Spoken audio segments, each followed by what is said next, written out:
Gaan oom Jacques uittreë as trommemajoor. Jy moet hom iemand niks hiervan sê nie. Dis 'n groot geheim nie.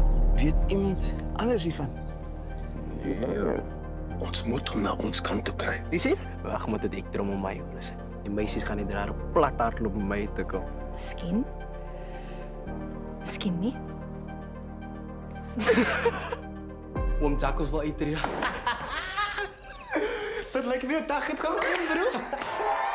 En hulle eerste optrede, die New Righteous Blues, ook van Robertson af. Wat maak hulle hier? Het ons hom nie gesê nie.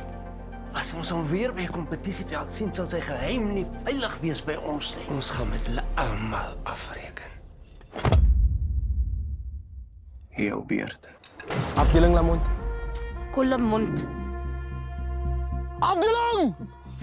Voorwaarts, mars! Links, rechts, links!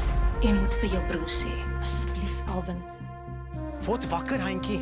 Jy lewe in 'n droomwêreld, bro. Jy sal nooit die trommemajoor word nie en die ooms gaan altyd oor jou sien. Hulle klaar jou toekoms vir jou gewys. Nou wat van my, Alvin? Jy dink net aan jouself. Jy's nes pa. Almal bang vir die ooms. Maar Henkie, nes jy? Appelleer jy nog steeds? Nee. Julle mans. Julle speel met mense lewens. Let's face it, julle. Die ander koor is goed. Hulle gaan nie van my kry nie.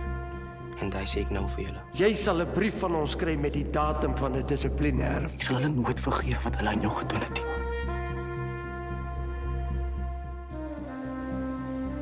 Nooit. Jy is die een wat alles opvoeder.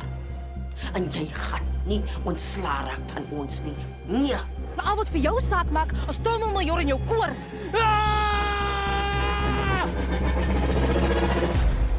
Beloof vir my een ding. Luister altyd na jou hart.